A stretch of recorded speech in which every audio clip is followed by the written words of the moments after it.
അനാർക്കലിയുടെ വരവിന്റെ ഉദ്ദേശം ഒടുവിൽ മനസ്സിലാക്കിയിരിക്കുകയാണ് നമ്മുടെ ഗോവിന്ദ്. ഗോവിന്ദിന്റെ അച്ഛന്റെ മരണത്തിലുള്ള രഹസ്യം ഇതേ തുടർന്ന് ഗോവിന്ദ് തിരിച്ചറിയുകയും ചെയ്യുന്നു.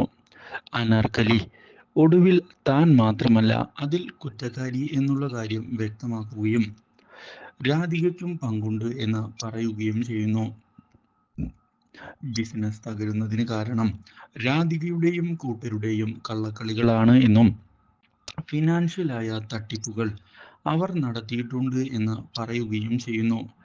ഇതോടെ കാര്യങ്ങൾ കൈവിട്ട് പോയിരിക്കുകയാണ്.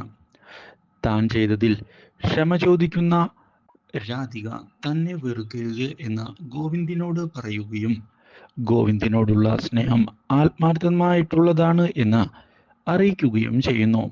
ഈ കാര്യം കേട്ടതിനെ തുടർന്ന് ഗോവിന്ദ് തൻ്റെ അച്ഛൻ്റെ മരണത്തിന് കാരണക്കാരായവരോട് ക്ഷമിക്കാൻ താൻ താല്പര്യപ്പെടുന്നില്ല എന്ന് പറയുകയും ചെയ്തിരിക്കുകയാണ്.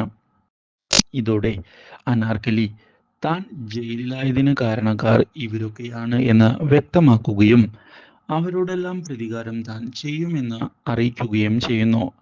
ഇതിനിടയിലാണ് തൻ്റെ മകളെക്കുറിച്ചുള്ള കാര്യങ്ങൾ അനാർക്കലി അറിയാൻ ഇടയാകുന്നത്. ഒടുവിൽ അനാർക്കലിയാണ് തൻ്റെ അമ്മ എന്നുള്ള കാര്യവും വിജയലക്ഷ്മിയുടെ മകൾ അറിഞ്ഞതിനെ തുടർന്ന് ഇരുവരും പരസ്പരം കെട്ടിപ്പിടിക്കുകയാണ്. ഇതോടെ മകളുടെ കാര്യങ്ങൾ നോക്കാൻ താനുണ്ടാകും എന്നുള്ള ഉറപ്പ് അനാർക്കലി നൽകുകയും ചെയ്യുന്നു. Do like, share and subscribe.